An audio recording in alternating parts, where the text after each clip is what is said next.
Aux fiançailles de mon frère, papa lui a donné l'acte de propriété de l'appartement, pour lequel j'avais payé 30 000 $, sans compter le loyer. Notre cadeau pour toi, a-t-il dit, puis s'est tourné vers moi, déménage maintenant. Alors j'ai tout pris, mais ce n'était pas la fin. Je suis Allison, 34 ans, et j'ai toujours cru comprendre ce que signifiait la famille jusqu'à la fête de fiançailles de mon frère Ethan, le printemps dernier. Je me tenais près de la fontaine de champagne, souriant et applaudissant tandis que mon père levait son verre. « Mon fils, nous sommes si fiers de toi », a annoncé papa, sortant une enveloppe de sa veste. « Voici le titre de propriété de l'appartement. Il est à toi maintenant. » Mon cœur s'est arrêté. Cet appartement, celui pour lequel j'avais secrètement contribué 30 000 $ comme investissement familial. Mon verre de champagne a failli glisser de mes doigts tremblants alors que la réalisation me frappait.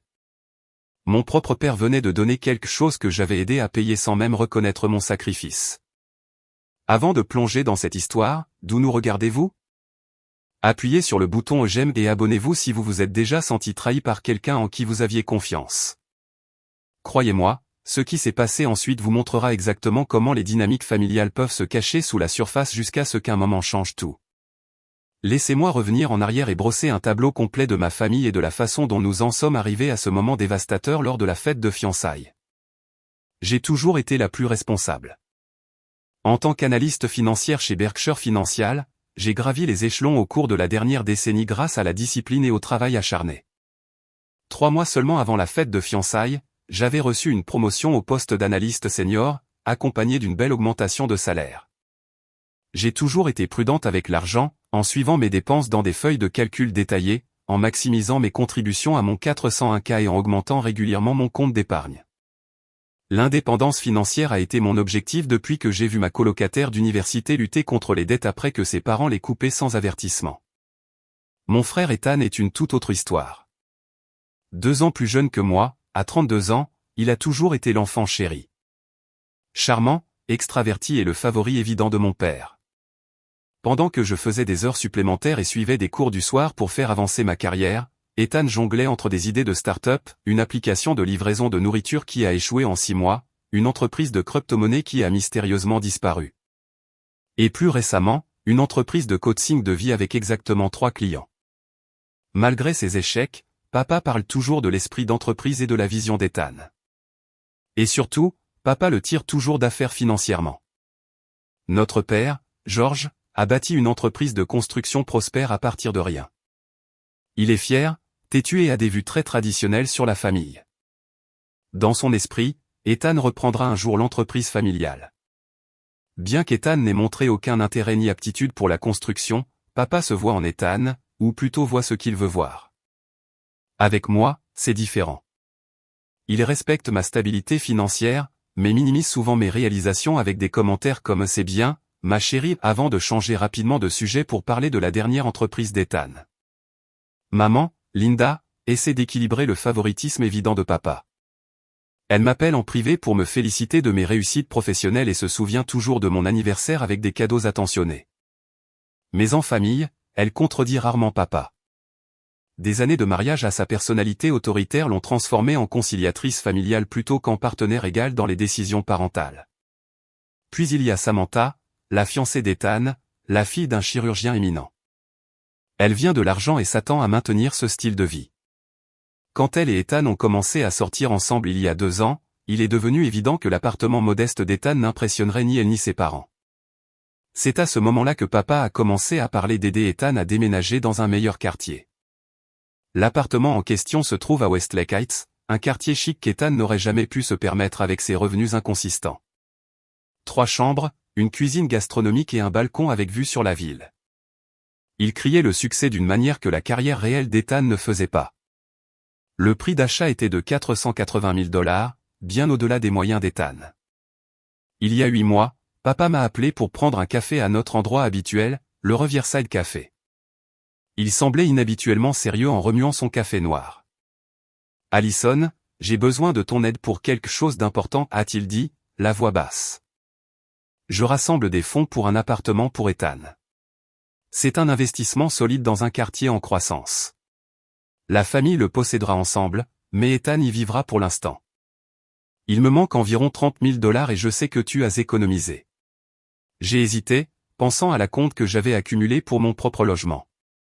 Je n'étais qu'à environ 15 000 $ de mon objectif après des années d'économie prudente. Papa, c'est beaucoup d'argent, ai-je dit prudemment. J'économise pour mon propre logement. Il a tendu la main et m'a tapoté la main. C'est un investissement familial, Ali.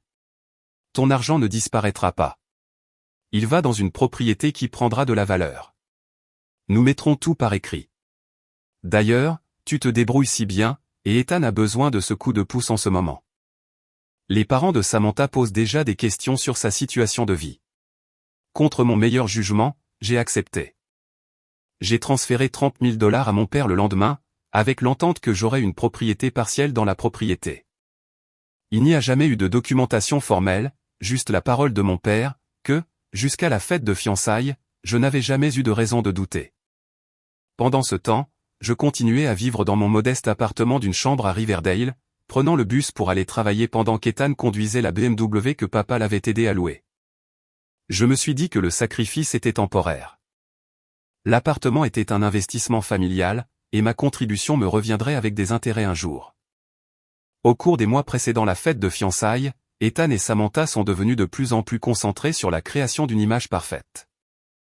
Les médias sociaux d'Ethan ont soudainement montré des réunions d'affaires dans des restaurants haut de gamme. Samantha a commencé à le désigner comme mon entrepreneur à succès dans les légendes Instagram.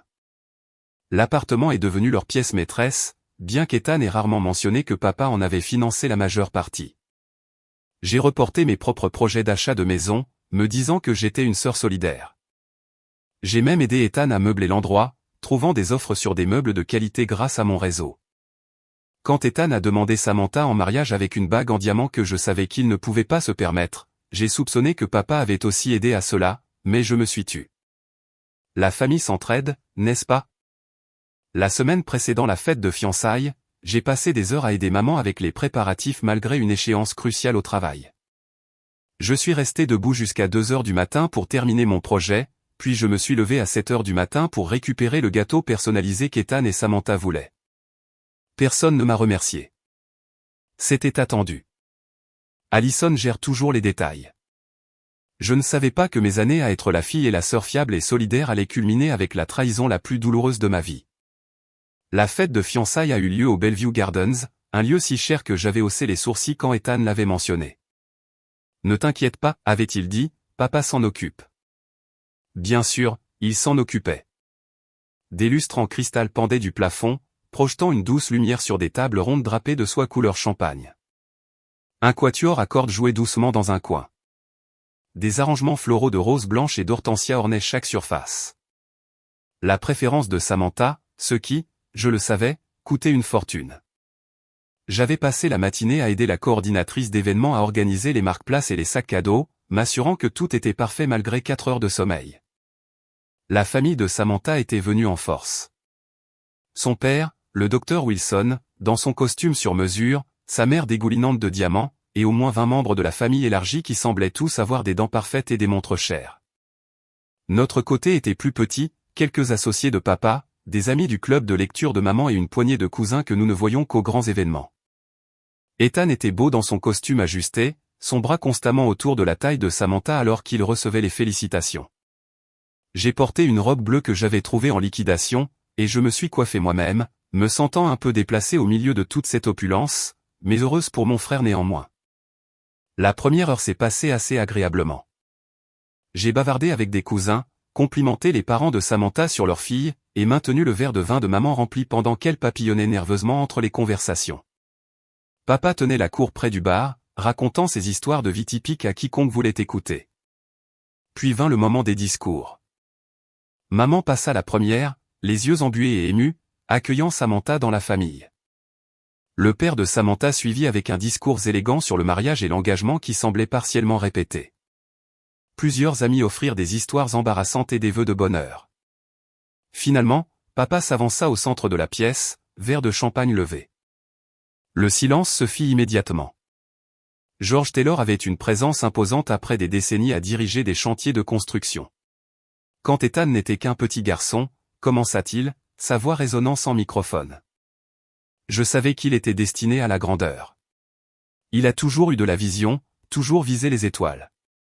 Je souris poliment, bien que mon esprit ait flashé sur le 3e échec commercial d'Ethan et la fois où papa avait dû rembourser ses dettes de carte de crédit après un investissement désastreux dans des futurs de café artisanal. Mon fils est devenu l'homme que j'ai toujours su qu'il pouvait être, continua papa, un entrepreneur à succès, un homme respecté dans son domaine, et maintenant un homme sur le point de fonder sa propre famille avec la belle Samantha. Les exagérations coulaient à flot maintenant. J'ai croisé le regard de maman de l'autre côté de la pièce, et elle a haussé les épaules comme pour dire, tu connais ton père. Ethan a travaillé dur pour créer une base pour son avenir, a dit papa, oubliant commodément que la base était largement construite avec son chéquier. Et aujourd'hui, je veux lui donner quelque chose pour cimenter cette base.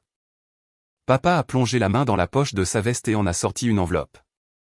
Ma curiosité a été piquée. Peut-être un chèque généreux pour le mariage. Ce serait typique.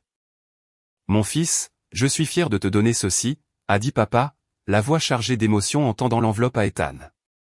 Le titre de propriété de ton appartement, officiellement et entièrement à ton nom.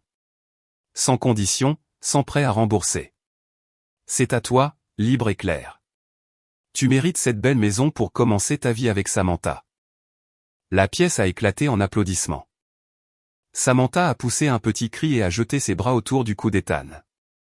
Mon frère a eu l'air abasourdi, puis un large sourire s'est dessiné sur son visage alors qu'il embrassait notre père. Je suis resté figé, le verre de champagne à mi-chemin de mes lèvres. Le titre de propriété au seul nom d'Ethan, libre et clair. Mes 30 000 $ envolés. Juste comme ça. La pièce a semblé s'incliner légèrement. J'entendais mon cœur battre dans mes oreilles tandis que des souvenirs me traversaient l'esprit. Papa au Riverside Café, m'assurant que c'était un investissement familial. La notification de virement bancaire. Le SMS de papa après. Merci, Sally. Cela signifie beaucoup. La famille prend toujours soin des siens. Une sueur froide a éclaté dans mon dos alors que j'essayais de comprendre ce qui venait de se passer. Papa avait-il oublié ma contribution ? Non, ce n'était pas possible. Il avait simplement décidé que mon argent était un cadeau pour Ethan, pas l'investissement qu'il avait promis. J'ai regardé Ethan montrer fièrement l'acte de propriété au père de Samantha, qui a hoché la tête en signe d'approbation. Il n'avait aucune idée que j'avais contribué un centime. Dans leur esprit, tout cela était la générosité de papa. J'ai posé mon verre sur une table voisine avant de le faire tomber. Mes doigts étaient soudain engourdis. Papa recevait maintenant des tapes dans le dos en guise de félicitations pour sa générosité. Maman essuyait ses yeux avec un mouchoir. Personne ne me regardait. J'avais besoin d'air. Me déplaçant aussi naturellement que possible, je me suis dirigé vers les portes de la terrasse du lieu, me glissant dehors dans la fraîcheur du soir. Mes mains ont serré la balustrade en pierre tandis que je prenais de profondes inspirations, essayant de calmer la nausée qui montait dans mon estomac. Près de 2 ans d'économies agressives, disparues sans reconnaissance. La porte s'est ouverte derrière moi et je me suis redressé rapidement, essuyant la larme qui s'était échappée. Te voilà. C'était papa, exubérant et légèrement rougi par le whisky et les éloges. Que as-tu pensé de ma surprise ? Ethan était époustouflé. Je me suis tourné vers lui, luttant pour garder ma voix calme. Papa, cet appartement. J'y ai contribué 30 000 $. Tu as dit que c'était un investissement familial. Son expression a vacillé un instant avant de se fixer sur une assurance dismissive. Oh, Ali, ne t'inquiète pas pour ça maintenant. On fait la fête. On pourra parler affaires une autre fois. Mais papa, tu viens de donner quelque chose que j'ai partiellement payé, ai-je insisté, ma voix montant légèrement malgré mes efforts pour rester calme.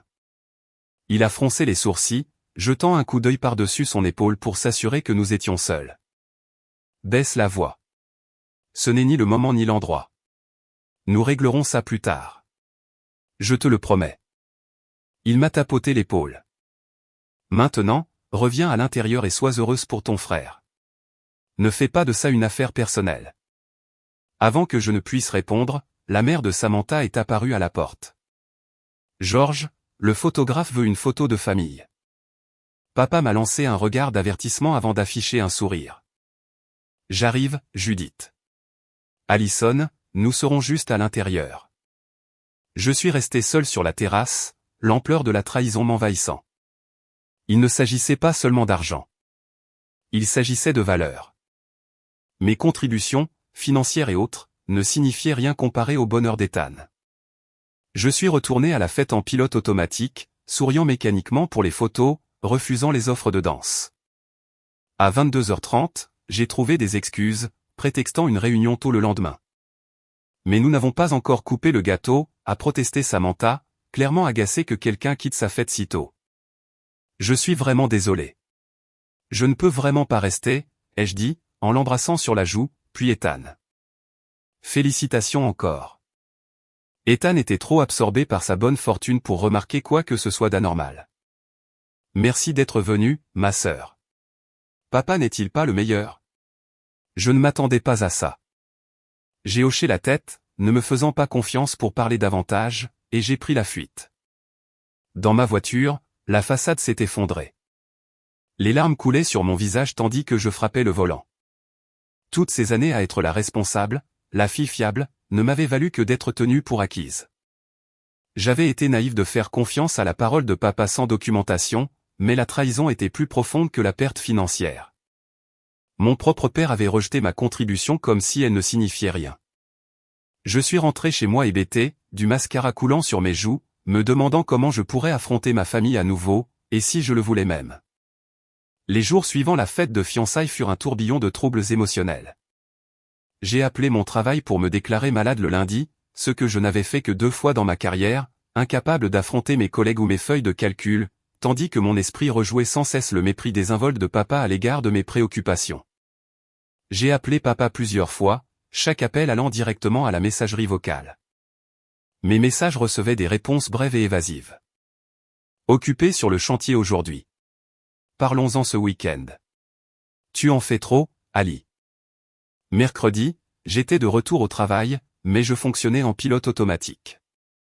Ma patronne, Janet, a remarqué ma distraction lors de notre réunion d'équipe et m'a prise à part ensuite. Tout va bien, Allison?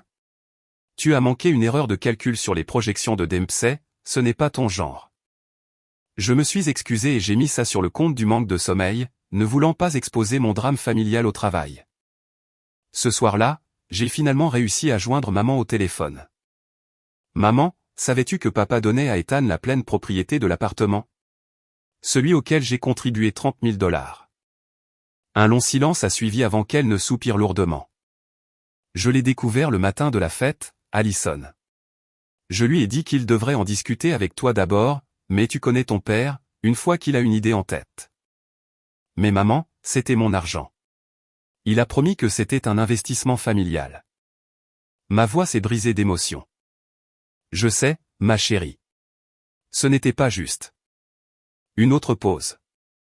Ton père a toujours eu un point aveugle quand il s'agit d'Ethan. Il se voit en lui. Tout le potentiel, tous les rêves. Il est terrifié qu'Ethan échoue. Et moi, ai-je demandé, les larmes menaçant à nouveau. Me voit-il seulement? Oh, Ali. La voix de maman s'est adoucie.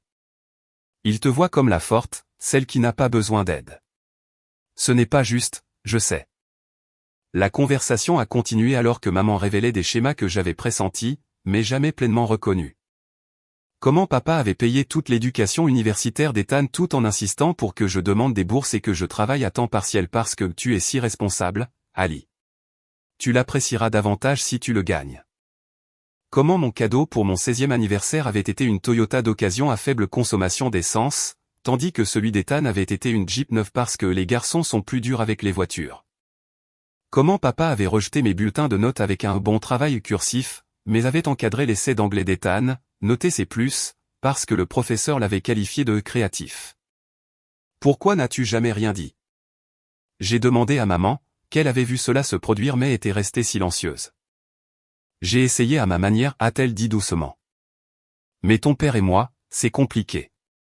C'est un homme bon, Allison. Il a juste des points aveugles. Et il croit sincèrement qu'il fait ce qui est le mieux pour vous deux. Après avoir raccroché, j'ai sorti mes relevés bancaires des 5 dernières années. La curiosité me poussait à quantifier exactement combien j'avais soutenu financièrement Ethan au-delà de l'argent de l'appartement. La liste s'est allongée rapidement.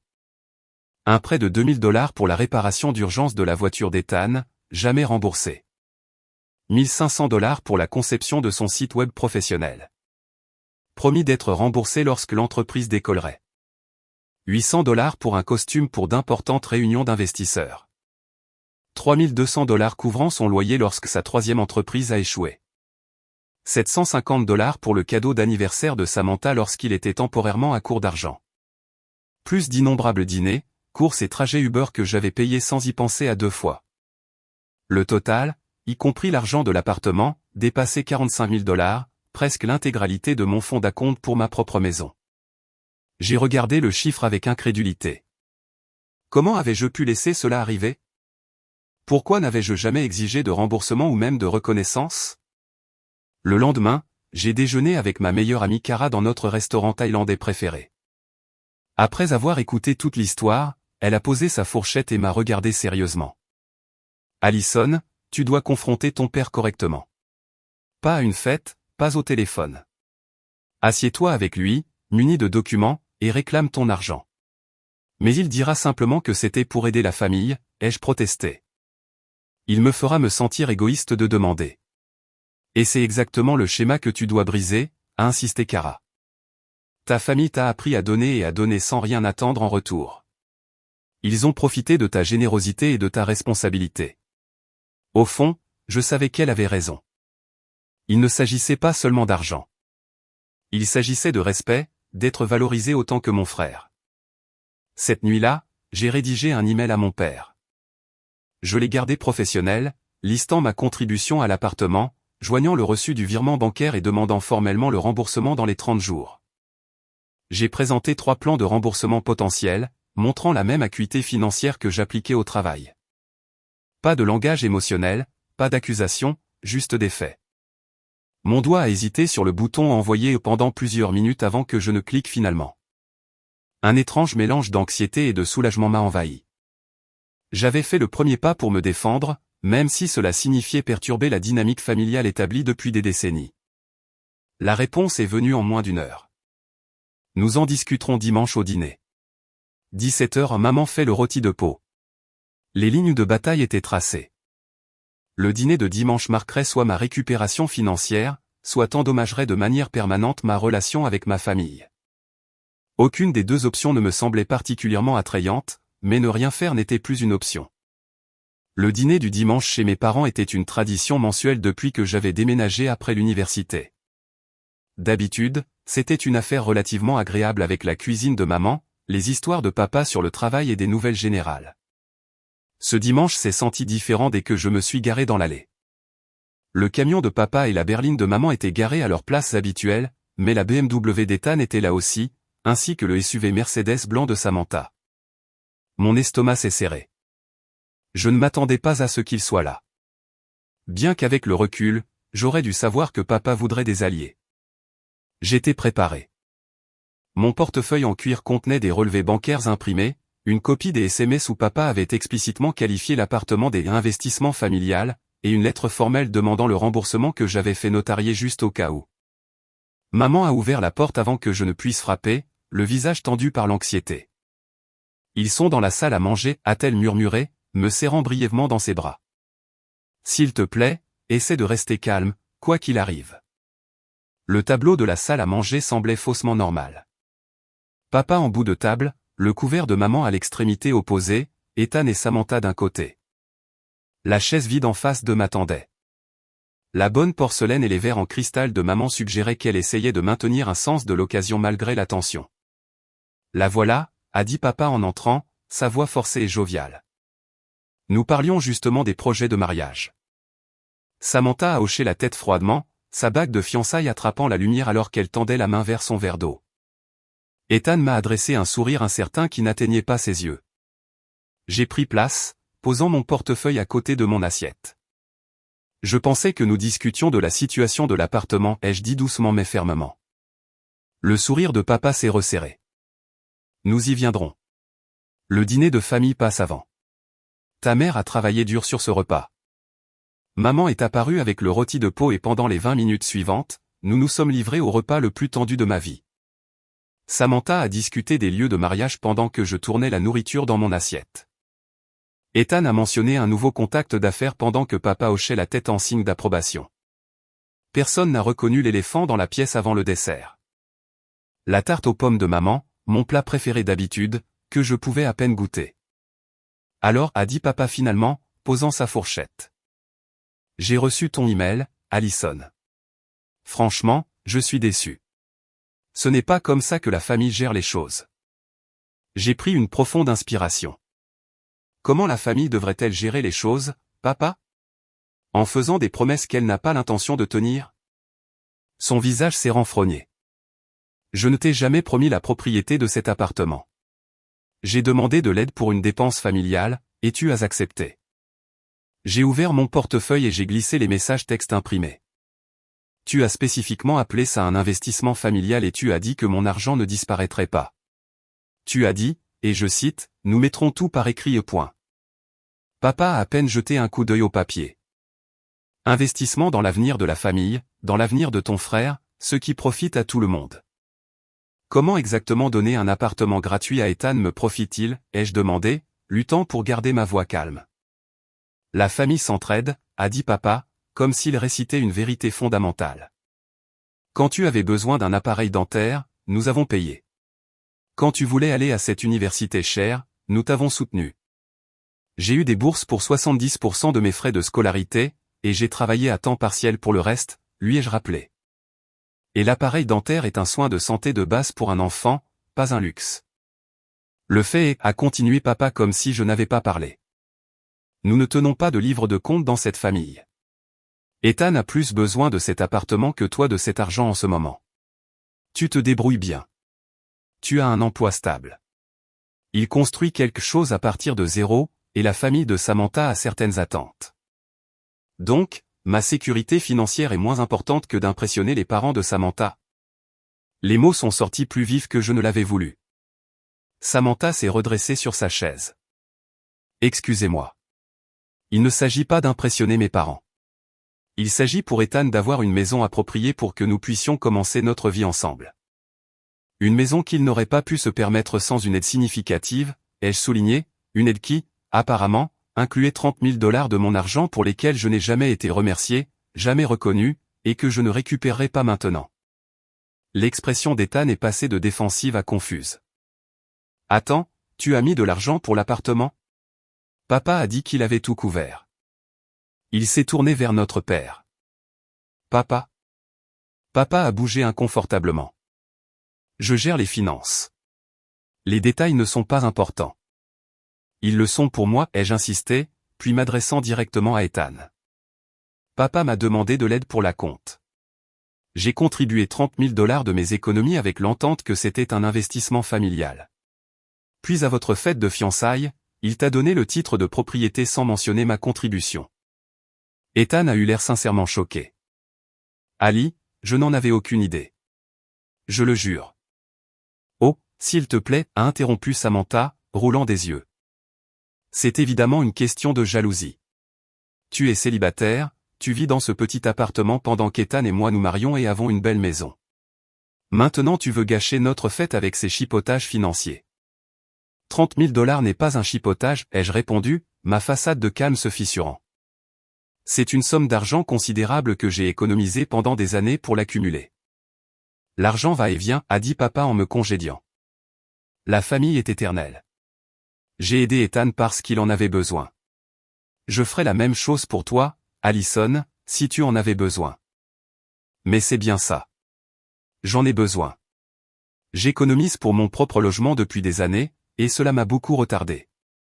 Tu te débrouilles bien, a insisté papa. Tu as toujours été la responsable, l'autonome. C'est pourquoi je sais que tu comprendras que parfois nous devons faire des sacrifices pour ceux qui luttent davantage. Une horrible réalisation m'a frappé. Tu as aussi aidé Ethan avec d'autres dépenses, n'est-ce pas? Au-delà de l'appartement. Le silence inconfortable qui a suivi a suffi comme réponse. Combien, papa?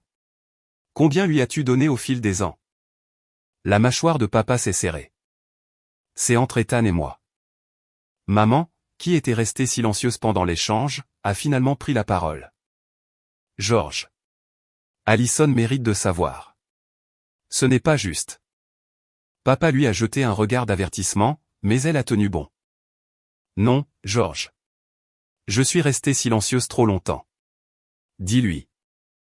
Après un moment de tension, papa a soupiré lourdement. J'ai aidé Ethan avec certaines dépenses professionnelles, des coûts de démarrage, quelques factures quand les choses étaient serrées. Et la bague de fiançailles, ai-je insisté, me souvenant de mes soupçons. Un autre silence inconfortable. Papa a payé la moitié, a admis Ethan doucement, sans croiser le regard de Samantha. Apparemment, c'était aussi une nouvelle pour elle, à en juger par son expression et ses dettes de carte de crédit, ai-je continué, me rappelant des conversations où Ethan avait mentionné être de nouveau sur les rails après que de mystérieux problèmes financiers aient disparu. C'était une situation ponctuelle, a défendu papa. Il avait fait des investissements qui n'avaient pas porté leurs fruits. Les pièces du puzzle se mettaient en place. Les renflouements financiers constants de papa, l'absence de réelles conséquences pour les mauvaises décisions d'Ethan, l'image de succès qui n'avait aucun fondement dans la réalité. Tu l'as rendu dépendant, ai-je dit, les mots lourds dans l'air. Toutes ces années, tu as amorti chaque chute, payé chaque erreur, tout en me disant d'être responsable et autonome. Ça suffit, Allison. La voix de papa s'est élevée. Tu as toujours été égoïste, toujours à compter les centimes au lieu de soutenir ton frère. La famille s'entraide. Point final. L'accusation m'a frappé comme un coup physique. Après tout ce que j'avais fait, tout ce que j'avais contribué, être traité d'égoïste était la goutte d'eau qui a fait déborder le vase. Égoïste, ai-je répété, la voix brisée. J'ai donné à Ethan plus de 45 000 $ au cours des 5 dernières années entre l'argent de l'appartement et d'autres prêts qui n'ont jamais été remboursés. J'ai mis mes propres objectifs en suspens à plusieurs reprises pour l'aider. Comment oses-tu me traiter d'égoïste ? 45 000 $, a répété Ethan, l'air pâle. Ce n'est pas possible. J'ai sorti la liste détaillée que j'avais compilée et je la lui ai glissée. Chaque sou documenté avec des dates. Demande-moi n'importe quel article de cette liste et je peux te dire exactement à quoi il servait. Ethan a parcouru la liste, la reconnaissance se faisant jour sur son visage à chaque ligne. Ali, je ne savais pas que ça s'ajoutait à tant. J'ai toujours eu l'intention de te rembourser quand les choses iraient mieux. Eh bien, les choses n'ont jamais semblé s'améliorer parce que papa continue d'intervenir pour te sauver de toute vraie conséquence, ai-je dit, la frustration accumulée de toutes ces années se déversant. Tu n'as jamais eu à apprendre de tes erreurs parce qu'elles ne t'ont jamais rien coûté. Ce n'est pas juste, a interrompu Samantha. Ethan travaille incroyablement dur. À quoi, ai-je contesté. Son entreprise de coaching de vie a 3 clients. Avant cela, c'était l'entreprise de crypto qui a mystérieusement échoué. Avant cela, l'application de livraison de nourriture qui n'a jamais livré de vraie nourriture. À quoi travaille-t-il exactement, à part dépenser l'argent de papa et apparemment le mien? Je ne vais pas rester assise ici et être insultée, a déclaré Samantha, jetant sa serviette sur la table. Ethan, on s'en va. Ethan a hésité, regardant entre sa fiancée et moi avec un véritable conflit sur son visage. Samantha, attends. Je pense qu'Ali a des points valables. Alors, tu prends son parti? La voix de Samantha s'est élevée avec incrédulité. Il ne s'agit pas de prendre parti, a dit Ethan, faisant preuve d'une colonne vertébrale inattendue. Il s'agit de la vérité. Je ne savais pas pour l'argent de l'appartement. J'aurais dû le savoir. Papa a frappé la table de la main, faisant sursauter la vaisselle.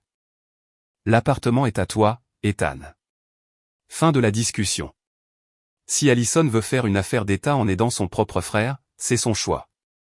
Mais elle doit décider ce qui est le plus important, l'argent ou la famille. L'ultimatum a plané dans l'air.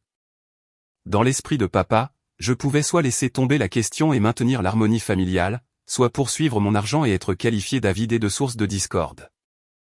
Ce n'est pas un choix juste, ai-je dit, ramassant mes documents et me levant. Et le fait que tu le présentes ainsi montre exactement ce qui ne va pas ici. Mes contributions, financières et autres, n'ont jamais été valorisées de la même manière que le potentiel d'Ethan. On s'attend à ce que je donne sans reconnaissance, sans remerciement et sans remboursement, tandis qu'il reçoit sans appréciation, sans responsabilité et sans conséquence. Les larmes coulaient sur mon visage maintenant. Des années de douleur refoulée éclataient. J'en ai assez d'être le distributeur automatique de la famille et de ne recevoir que des jugements en retour. Je me suis retourné pour partir, mais maman m'a rattrapé par le bras. Allison, s'il te plaît, ne pars pas comme ça. Je suis désolé, maman, ai-je dit, retirant doucement sa main. J'ai besoin de temps. En me dirigeant vers la porte d'entrée, j'ai entendu des pas rapides derrière moi. C'était Ethan, l'expression troublée. Ali, attends, a-t-il dit, me rattrapant sur le porche. Je n'avais aucune idée de tout ça. L'appartement, l'argent, papa s'est occupé de tout. Il m'a dit qu'il s'en occupait. Pour la première fois, j'ai vu un véritable regret dans les yeux de mon frère. Cela aurait-il fait une différence si tu avais su, ai-je demandé. Il a passé une main dans ses cheveux, un geste nerveux d'enfance.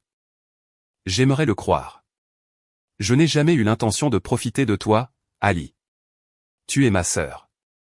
Je t'aime. Pendant un instant, nous sommes restés là en silence. Les années de dynamique familiale compliquées entre nous. Je te rembourserai, a-t-il finalement dit. Je ne sais pas encore comment, mais je le ferai. Tout. Avant que je ne puisse répondre, la porte d'entrée s'est rouverte et Samantha est apparue. Ethan, tu viens? Ton père est fâché. La brève connexion entre nous s'est évanouie alors qu'Ethan était ramené dans l'orbite des attentes et des apparences. Avec un dernier regard apologétique, il s'est retourné pour suivre Samantha à l'intérieur. Je suis rentré en larmes pour la deuxième fois en une semaine, me demandant si la famille que je pensais avoir jamais vraiment existé. Les semaines suivantes furent une période d'isolement. Papa n'a pas appelé. Pas de surprise là. Maman a envoyé des SMS quotidiens avec des variations de « ton père se radoucira et s'il te plaît, ne nous abandonne pas », mais a gardé une distance prudente, déchirée entre son mari et sa fille. Ethan a envoyé un seul SMS le lendemain de la confrontation. Je suis désolé, Ali. Je vais arranger ça. Puis le silence. Le coup émotionnel a affecté tous les aspects de ma vie. Au travail, mes performances ont chuté de manière notable. Les calculs qui venaient autrefois facilement nécessitaient maintenant un double et triple vérification. Lors d'une présentation à la haute direction, j'ai eu un trou de mémoire sur des chiffres que j'avais révisés quelques heures plus tôt. Janet m'a prise à part ensuite. Allison, qu'est-ce qui se passe? Ce n'est pas ton genre. J'ai finalement craqué et lui ai donné la version condensée. Conflit financier familial. Fonds personnels importants en jeu, stress émotionnel continu. Prends 3 jours, a-t-elle dit fermement. Remets-toi les idées en place. Nous avons besoin de la vraie Allison. J'ai passé ces 3 jours à consulter Bryce, un ami avocat spécialisé dans le droit des contrats. La nouvelle n'était pas encourageante. Sans documentation écrite, c'est essentiellement ta parole contre celle de ton père, a expliqué Bryce autour d'un café. Tu pourrais intenter un procès, mais les procès de famille deviennent vite laids, et les tribunaux hésitent à s'immiscer dans ce qu'ils considèrent comme des dons familiaux sans preuve claire du contraire. Alors, je n'ai aucun recours, ai-je demandé, le cœur serré. Je n'ai pas dit ça. Tu as un levier social, le linge sale de la famille. Parfois, la menace d'exposition est plus puissante que l'action en justice. C'était une maigre consolation. Je ne voulais pas menacer ma famille. Je voulais de la reconnaissance et de l'équité. À mon retour au travail, je me suis forcé à compartimenter, canalisant ma frustration dans la productivité. Je suis resté tard, reconstruisant ma réputation professionnelle, une feuille de calcul à la fois. Mes collègues ont commenté mon intensité, mais j'ai balayé leurs préoccupations. Le travail était le seul domaine de ma vie où l'effort se traduisait de manière fiable en résultats. 2 semaines après la confrontation du dîner de dimanche, j'ai fait une découverte troublante. En examinant mes alertes de service de surveillance de crédit, j'ai remarqué une demande d'American Express pour une carte que je n'avais pas demandée. Une enquête plus approfondie a révélé que papa payait les factures Amex d'Ethan à plus de 4000 $ par mois depuis 1 an. L'image de l'entrepreneur à succès était entièrement de la poudre aux yeux, financée par notre père. La révélation a renforcé ma détermination. Il ne s'agissait plus seulement de l'argent de mon appartement. Il s'agissait d'un schéma dysfonctionnel qui empêchait Ethan de devenir véritablement indépendant et de réussir par ses propres moyens. Un appel de maman a brisé mon isolement auto-imposé. Pouvons-nous déjeuner ensemble demain? Juste nous deux. Nous nous sommes rencontrés dans un café tranquille à mi-chemin entre nos maisons. Maman avait l'air fatiguée, les rides autour de ses yeux plus profondes que je ne m'en souvenais. Ton père ne l'admettra pas, a-t-elle commencé sans préambule. Mais cette situation le perturbe aussi. Il ne sait pas comment arranger ça sans admettre qu'il a eu tort. Et ce n'est pas quelque chose que George Taylor fait facilement. Il n'a pas besoin d'admettre quoi que ce soit, ai-je répondu. Il a juste besoin de me rendre mon argent ou de reconnaître ma contribution à l'appartement. Maman a tordu sa serviette avec anxiété. Il y a quelque chose que tu ne comprends pas à propos de ton père, Allison. Quelque chose que j'aurais dû te dire il y a des années. Elle a révélé que le père de papa avait abandonné la famille quand papa avait 12 ans, les laissant financièrement démunis. Grand-mère avait travaillé 3 emplois pour les maintenir à flot, mais ils avaient perdu leur maison, vécu dans le sous-sol d'un parent pendant des années, et souvent manqué de choses essentielles comme des chaussures neuves ou des manteaux d'hiver. Ton père a juré que ses enfants ne connaîtraient jamais ce genre d'insécurité, a expliqué maman. Quand Ethan a eu des difficultés à l'école, à trouver sa voie, George a paniqué. Il a vu son père dans les difficultés d'Ethan, la même agitation, le même charme sans suite. Il est devenu déterminé à empêcher Ethan d'échouer, à lui donner des avantages que George n'avait jamais eus. Et moi, ai-je demandé doucement. Que voyait-il en moi? Maman a souri tristement. Il me voyait fiable, capable de traverser les tempêtes. Il ne s'est jamais inquiété pour toi comme il s'est inquiété pour Ethan. Dans son esprit, c'était un compliment. Donc, je suis puni pour être responsable tandis qu'Ethan est récompensé pour être un éternel raté. L'injustice me piquait encore. Je ne le justifie pas, a dit maman, tendant la main vers la mienne. Je t'aide juste à comprendre que les craintes de ton père concernant l'échec d'Ethan sont plus profondes que tu ne le sais, et ma contribution à l'appartement, dans l'esprit de George, il vous protégeait tous les deux, Ethan de l'échec et toi de gaspiller de l'argent sur les erreurs d'Ethan. Il s'est convaincu que donner à Ethan la pleine propriété était plus propre et que tu comprendrais parce que tu as toujours compris par le passé. J'ai absorbé cette nouvelle perspective, ressentant à la fois de la sympathie pour les blessures d'enfance de mon père et de la frustration quant à la façon dont elles continuaient à déformer nos dynamiques familiales des décennies plus tard. Je vous aime tous les deux, a poursuivi maman. Mais ce schéma n'est sain pour personne. Pas pour toi, étant tenu pour acquise. Pas pour Ethan, n'apprenant jamais l'indépendance. Pas pour ton père, alimentant constamment sa peur plutôt que de l'affronter. La conversation avec maman a changé quelque chose dans ma compréhension. Ma colère est restée, mais elle était maintenant dirigée davantage vers le schéma dysfonctionnel que vers les individus qui y étaient pris au piège. Le soir suivant, Cara est venue avec du vin et des plats à emporter. Alors que nous étions assises sur mon petit balcon, elle a écouté mes dernières révélations. Tu sais ce que tu dois faire, a-t-elle finalement dit. Arrête d'essayer de résoudre le problème d'argent et aborde le vrai problème, qui est que ta famille a besoin d'une intervention. Tout le brassage financier n'est qu'un symptôme de problèmes plus profonds. Le traumatisme d'enfance de ton père, la dépendance de ton frère, ton encouragement par le silence. Tout est lié. J'ai réfléchi à ces paroles en sirotant mon vin. Tu penses que je devrais simplement renoncer aux 30 000 $? Non, a dit Cara fermement. Je pense que tu devrais faire en sorte que récupérer cet argent dépende du fait que la famille reconnaisse et aborde les vrais problèmes. Sinon, même si tu récupères ton argent, rien ne changera réellement. Cette nuit-là, j'ai fait des recherches sur des thérapeutes familiaux et des conseillers financiers, créant un plan complet. Si ma famille devait guérir, nous avions besoin d'une aide professionnelle pour briser des schémas établis depuis des décennies. Pendant ce temps, les appels d'Ethan ont commencé à arriver quotidiennement, mais je les ai laissés sur la messagerie vocale, pas prête à m'engager sans une stratégie claire. Ces messages sont devenus de plus en plus apologétiques et conscients. Ali, j'ai beaucoup réfléchi à tout ce que tu as dit. Tu avais raison. J'ai vécu dans une bulle, et il est temps que je prenne mes responsabilités. Finalement, après son 7e appel, j'ai répondu, Ethan, je ne suis pas prête à simplement passer à autre chose. Je sais, a-t-il dit rapidement. Je ne m'attends pas à ça. Je veux juste que tu saches que je vais te rembourser d'une manière ou d'une autre. L'argent n'est qu'une partie du problème, lui ai-je dit.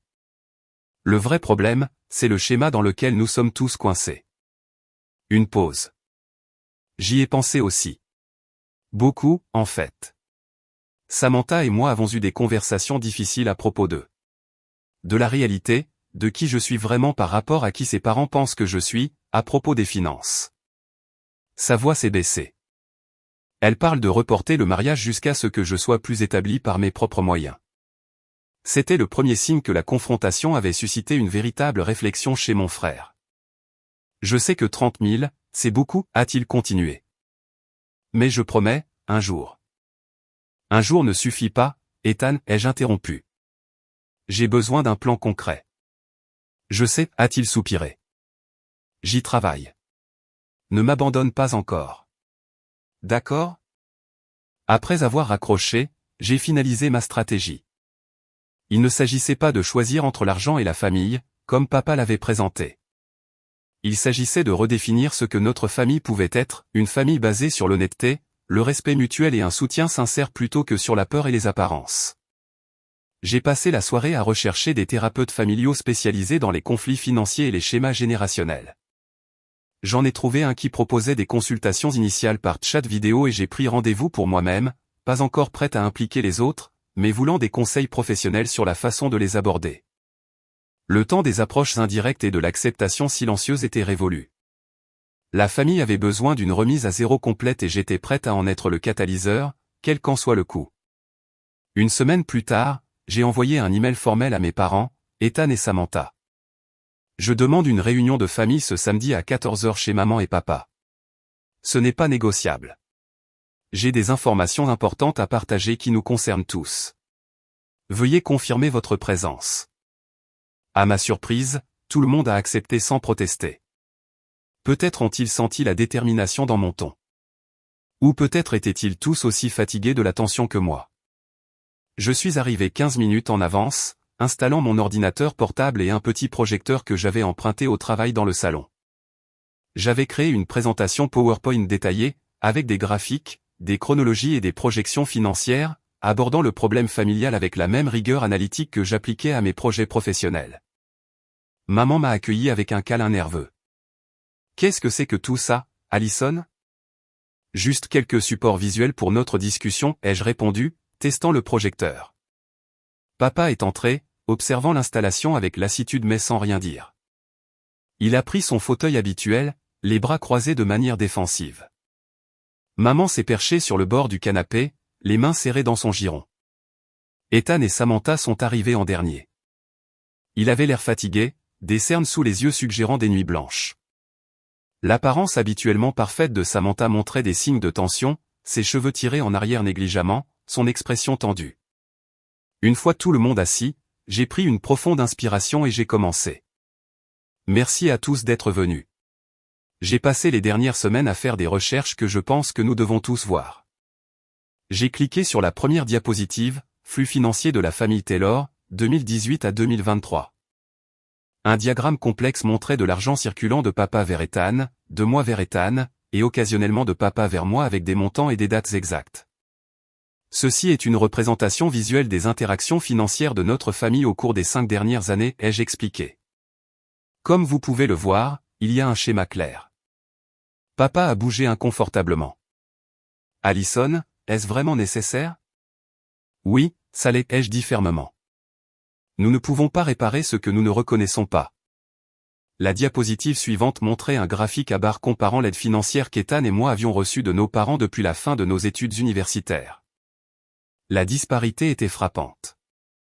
Plus de 200 000 $ pour Ethan contre moins de 20 000 $ pour moi, principalement sous forme de cadeaux d'anniversaire et de Noël. Je ne montre pas cela pour faire honte à qui que ce soit, ai-je précisé, notant le visage renfrogné de papa. Je le montre parce que ce déséquilibre a créé des dynamiques malsaines pour toutes les personnes impliquées. J'ai cliqué sur d'autres diapositives, documentant méthodiquement chaque prêt, cadeau et renflouement. J'ai inclus une ventilation détaillée de mes propres contributions à Ethan, culminant avec les fonds de l'appartement. Comme vous pouvez le voir, mon soutien financier total à Ethan s'élève à 47 326 $ et 42 cents sur 5 ans. La contribution à l'appartement représente le montant le plus important, soit 30 000 $. Ethan a fixé le sol, incapable de regarder qui que ce soit dans les yeux. Samantha était assise rigidement à côté de lui, son expression illisible, mais l'argent lui-même n'est pas réellement le problème de fond, ai-je continué, passant à une nouvelle section intitulée « Analyse d'impact ».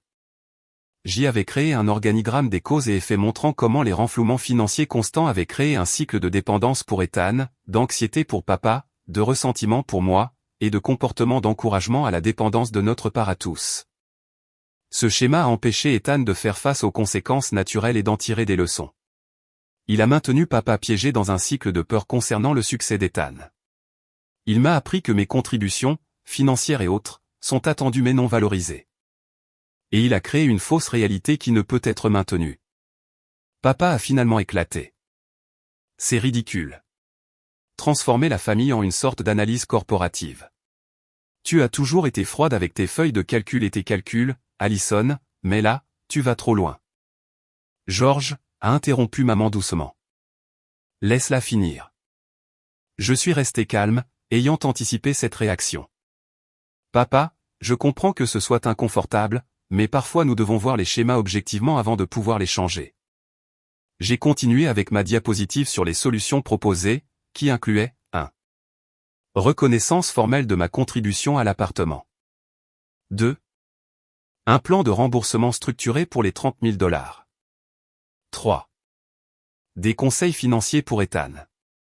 4. Une thérapie familiale pour aborder les schémas sous-jacents. 5. Une transparence financière totale à l'avenir. Ce ne sont pas des punitions, ai-je souligné. Ce sont des étapes vers des relations plus saines pour nous tous. Papa s'est levé brusquement. J'en ai assez entendu. C'est le papa, s'il te plaît, a interrompu Ethan, surprenant tout le monde. Écoutons-la.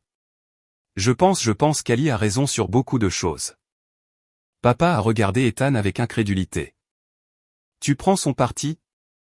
Il ne s'agit pas de prendre parti, a dit Ethan, faisant écho à ces mots de notre confrontation précédente. Il s'agit de la vérité. Et la vérité, c'est que j'ai vécu dans une bulle, soutenue par de l'argent que je n'ai pas gagné et des réalisations que je n'ai pas réellement accomplies.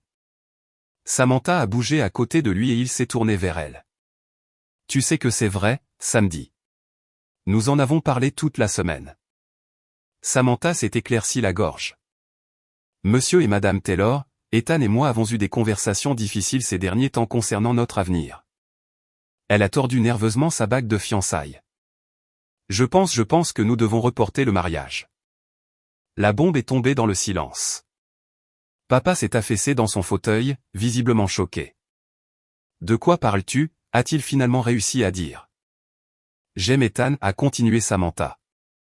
Mais j'ai réalisé que je suis tombée amoureuse d'une version de lui qui n'est pas entièrement réelle. L'entrepreneur à succès, l'homme d'affaires indépendant, ce n'est pas là où il en est réellement en ce moment. Et j'ai besoin qu'il devienne cette personne pour de vrai, pas seulement sur le papier avant que nous nous marions. Ethan lui a pris la main. C'est la bonne décision, papa.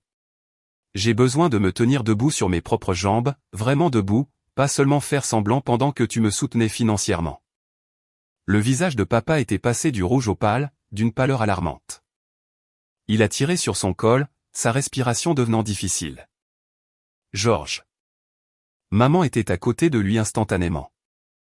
George, qu'est-ce qui ne va pas? Rien, a-t-il haleté. J'ai juste besoin d'une minute. Mais la grimace de douleur sur son visage racontait une autre histoire. En quelques instants, il est devenu évident que c'était plus que du stress ou de la colère. Appelez le 911, a crié maman, et Samantha était déjà en train de composer, sa voix calme alors qu'elle rapportait des symptômes de crise cardiaque possible. La présentation familiale que j'avais si soigneusement planifiée s'est dissoute dans le chaos. Papa a été emmené en ambulance tandis que maman l'accompagnait, laissant Ethan, Samantha et moi debout dans l'allée. Les secrets financiers de la famille ont été temporairement éclipsés par des préoccupations plus immédiates. C'est ma faute, ai-je murmuré, regardant l'ambulance disparaître dans la rue. J'ai trop poussé. Non, a dit Ethan fermement, posant un bras autour de mes épaules. Si quelqu'un est à blâmer, c'est moi. J'ai été le centre de tout ce drame, la raison de tout ce stress. Nous avons suivi dans ma voiture jusqu'à l'hôpital Providence où papa a été immédiatement conduit à l'unité de cardiologie. Des heures d'attente tendues ont suivi avec un minimum de mise à jour de la part d'infirmières débordées. Maman est sortie occasionnellement, les yeux rougis, mais avec peu d'informations. Finalement, vers 20 heures, un médecin s'est approché de notre groupe blotti dans la salle d'attente. « Madame Taylor, votre mari est stable. Ce n'était pas une crise cardiaque, mais plutôt un grave épisode d'anxiété qui a mimé des symptômes cardiaques. Nous le gardons la nuit en observation et effectuons des tests supplémentaires, mais il devrait pouvoir rentrer chez lui demain. » Le soulagement collectif était palpable. Maman est retournée s'asseoir avec papa tandis qu'Ethan, Samantha et moi nous sommes retirés à la cafétéria de l'hôpital pour un café bien nécessaire. Je n'ai jamais voulu que cela arrive, ai-je dit, fixant ma tasse en styromousse. Je voulais juste que tout le monde voie la vérité. La vérité peut être douloureuse, a reconnu Ethan. Mais nécessaire. Nous sommes restés en silence un instant avant qu'Ethan ne reprenne la parole. Il y a autre chose que tu devrais savoir, Ali, à propos de l'appartement. J'ai levé les yeux, interrogeant.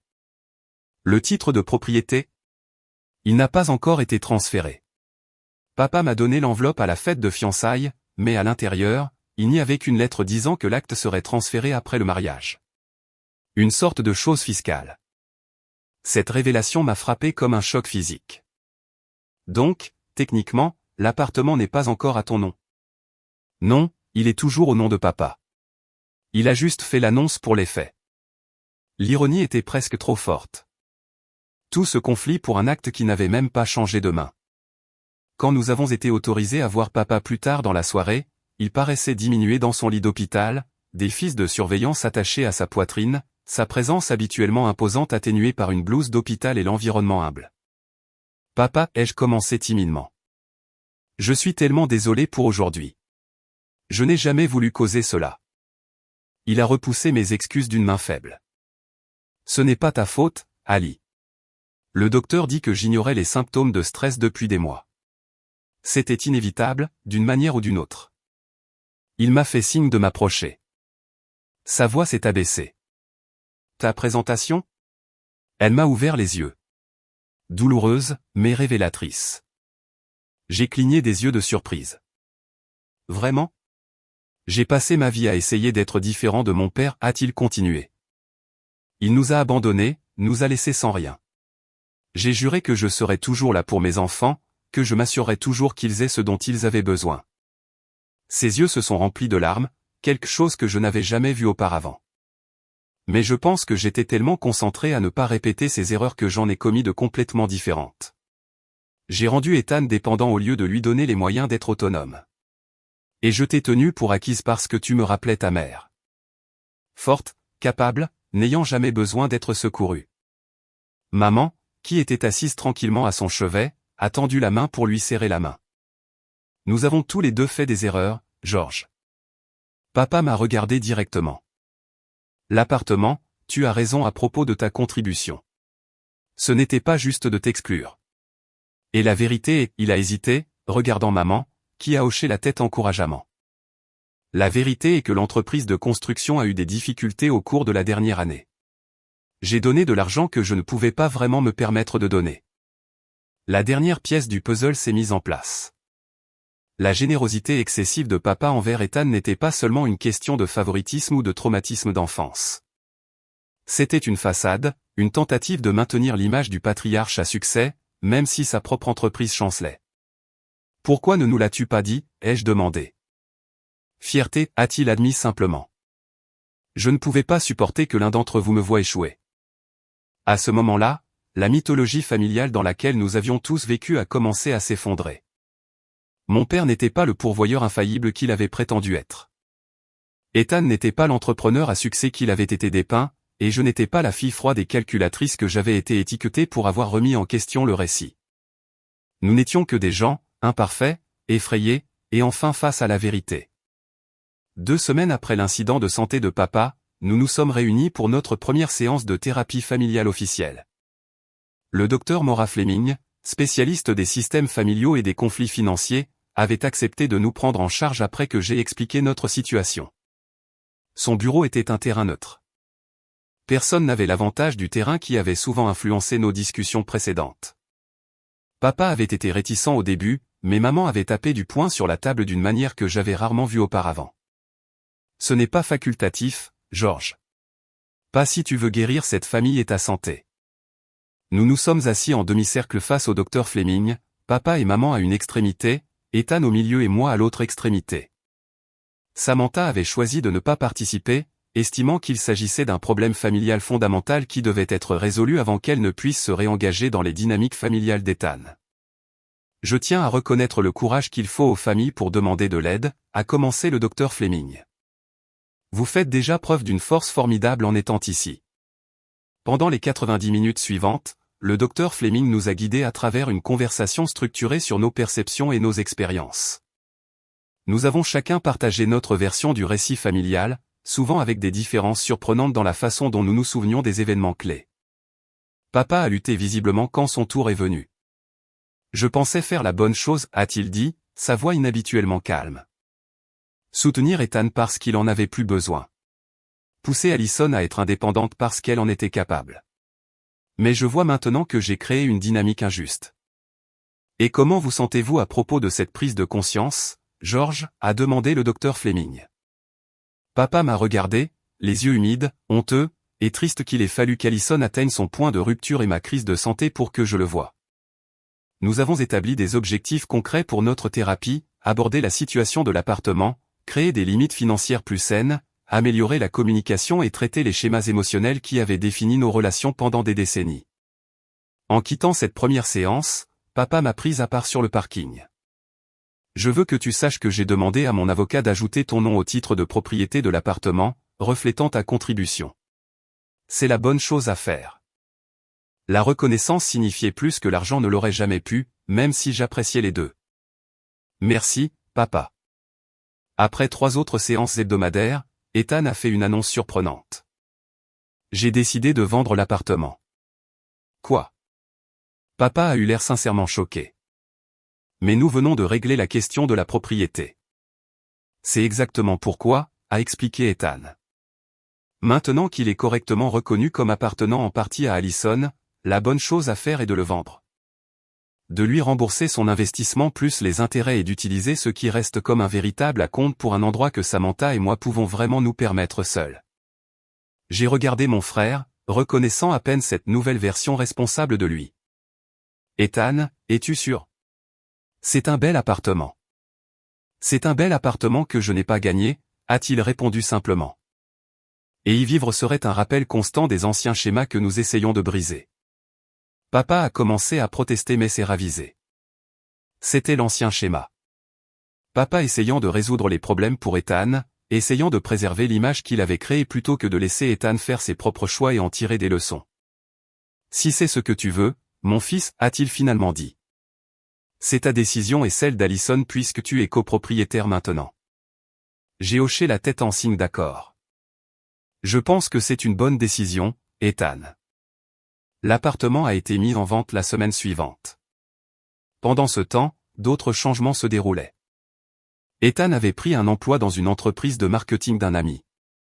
Un poste d'entrée de gamme avec un salaire modeste mais stable.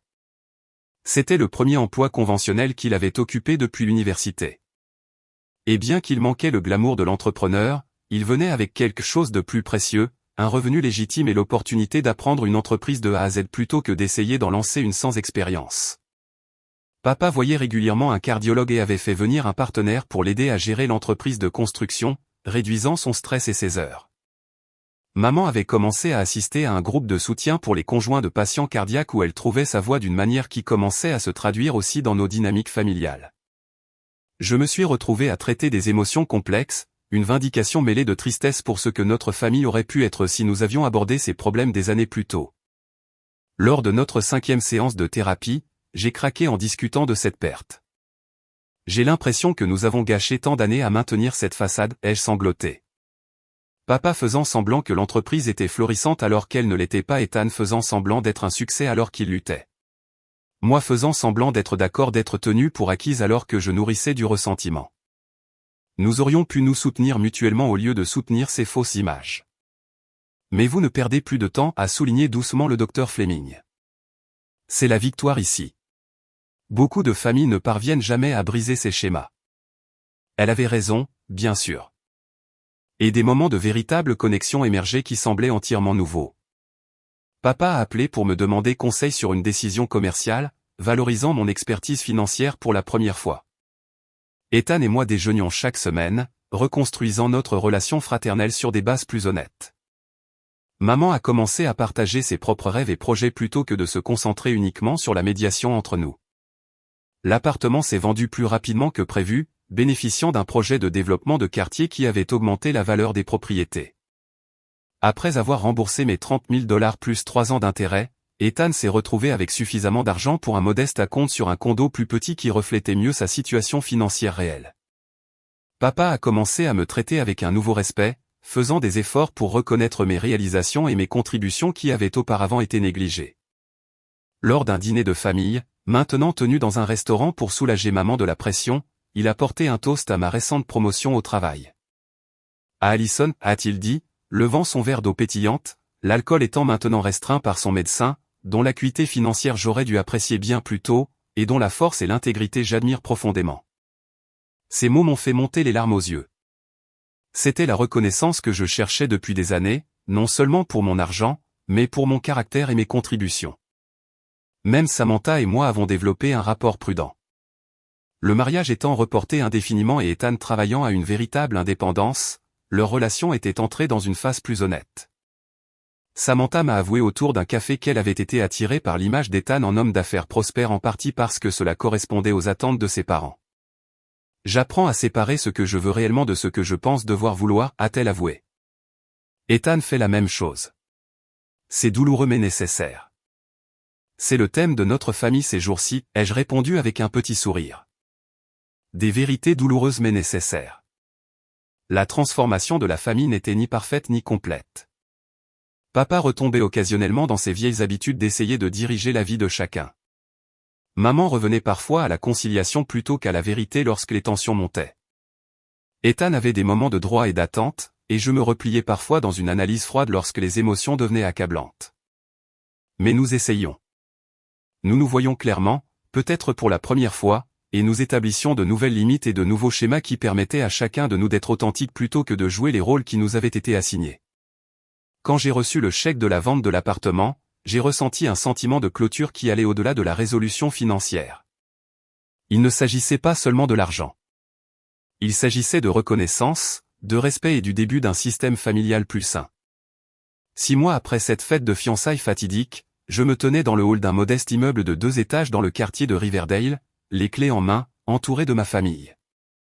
La bannière de la grande ouverture flottait dans la brise printanière tandis qu'une petite foule se rassemblait pour la cérémonie de coupe du ruban. Les 30 000 $ de la vente de l'appartement, combinés à mes économies et à un petit prêt commercial, avaient suffi pour acheter cette propriété. Non pas pour que j'y vive moi-même, comme tout le monde l'avait supposé, mais pour quelque chose d'entièrement différent.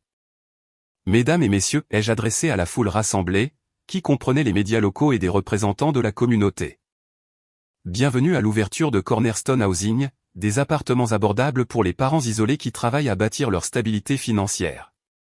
L'idée m'était venue lors d'une séance de thérapie lorsque le docteur Fleming m'avait demandé ce que la sécurité financière signifiait pour moi. J'avais réalisé qu'il ne s'agissait pas seulement d'avoir de l'argent. Il s'agissait de créer de la stabilité et des opportunités. Notre conflit familial avait révélé comment l'argent pouvait être à la fois un outil de contrôle et un chemin vers l'indépendance, selon la façon dont il était utilisé.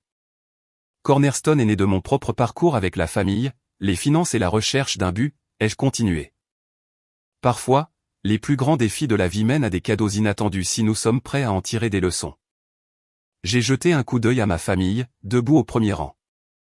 Papa, l'air plus sain qu'il ne l'avait été depuis des années, a hoché la tête avec une fierté indubitable.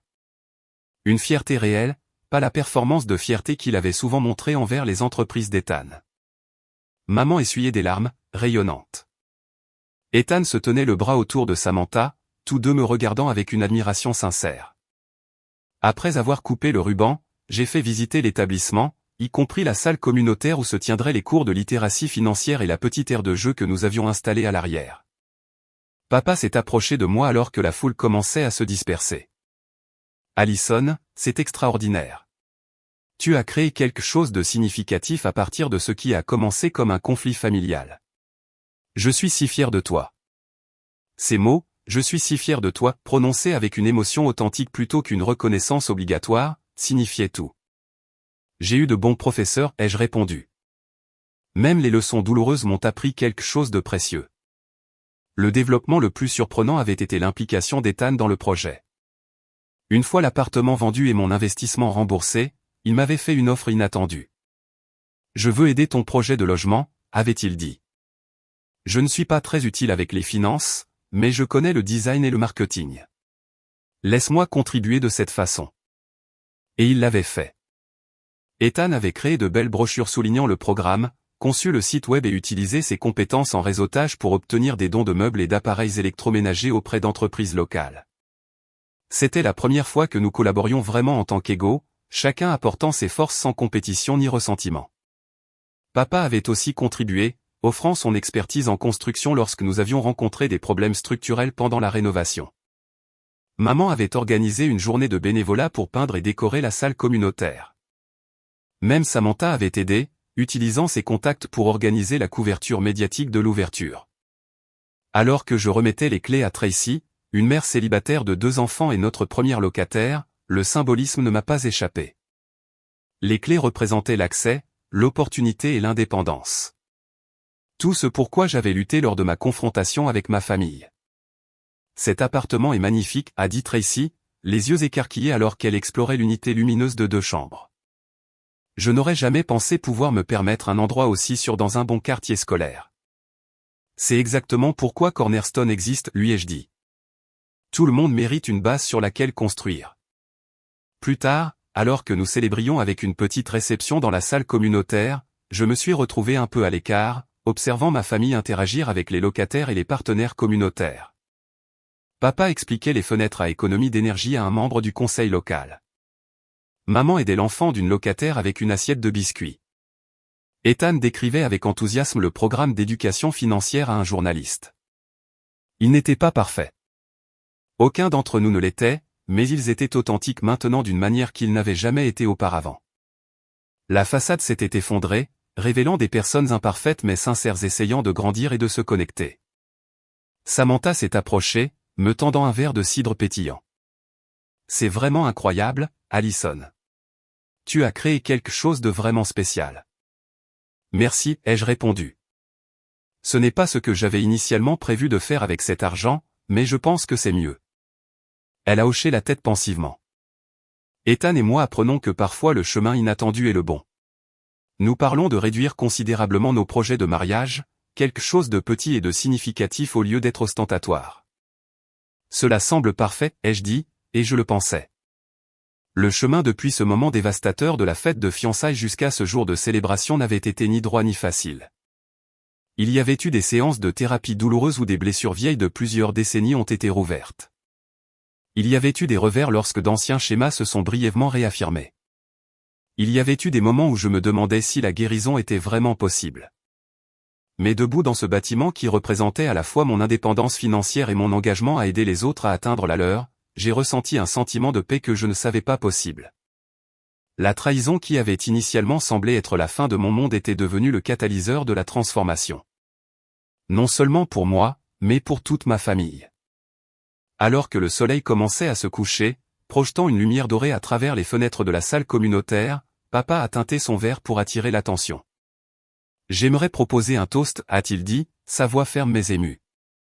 À Allison, qui a eu le courage de dire la vérité même quand c'était difficile, la sagesse de canaliser la douleur vers un but, et la compassion de créer des opportunités pour les autres.